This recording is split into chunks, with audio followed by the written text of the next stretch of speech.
Assalamualaikum warahmatullahi wabarakatuh. Perkenalkan, nama saya Novalia Pramesti Regista Jaya. Saya mahasiswi Fakultas Kesehatan Masyarakat Universitas Halu Oleo Kendari angkatan 2018. Baiklah, di sini saya akan membahas jurnal yang berjudul Analisis Ketidakamanan Street Food di Sepanjang Jalan Siliwangi. Jadi yang pertama itu pendahuluan. Makanan jajan yang dijual di pinggir jalan atau kaki lima dalam bahasa Inggris disebut street food. Menurut FAO, street food didefinisikan sebagai makanan dan minuman yang dipersiapkan dan dijual oleh pedagang kaki lima di jalan dan di tempat-tempat keramaian umum lain yang dapat langsung dimakan atau dikonsumsi tanpa pengolahan. Street food merupakan makanan yang mudah dijumpai di kawasan yang memiliki banyak tempat kos seperti lingkungan sekitar kampus. Konsumen street food karena makanan ini biasa mereka beli dan makanan setiap hari, mudah dijumpai di sekitar kampus dan harganya juga yang relatif terjangkau oleh mahasiswa. Jika street foodnya tidak dipersiapkan secara baik, maka akan berisiko mengganggu kesehatan konsumennya baik jangka pendek maupun jangka panjang. Kenyataannya juga masih banyak produsen yang menggunakan bahan tambahan pangan atau BTP yang berbahaya bagi kesehatan.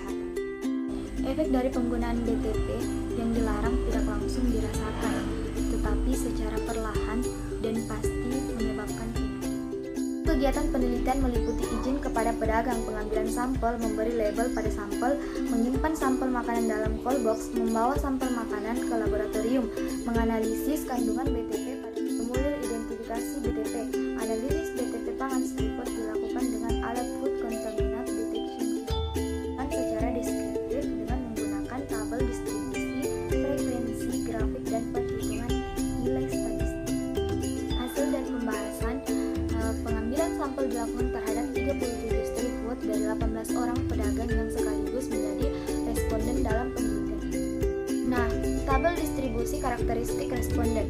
Hasil penelitian menunjukkan bahwa dari 18 responden, jumlah responden yang berpendidikan SD 38,9% dan SMP 33,3%.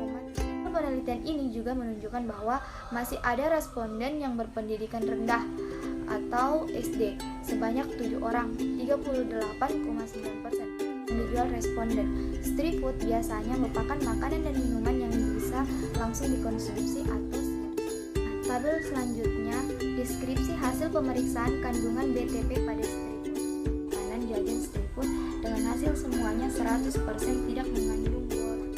Hasil pemeriksaan pada penelitian ini, pemeriksaan BTP yang dilakukan adalah pemeriksaan keberadaan formalin, boraks, dan rodamin B. Untuk masing-masing pemeriksaan dilakukan pada kelompok makanan yang dicurigai terkait dengan penggunaan BTP yang digunakan.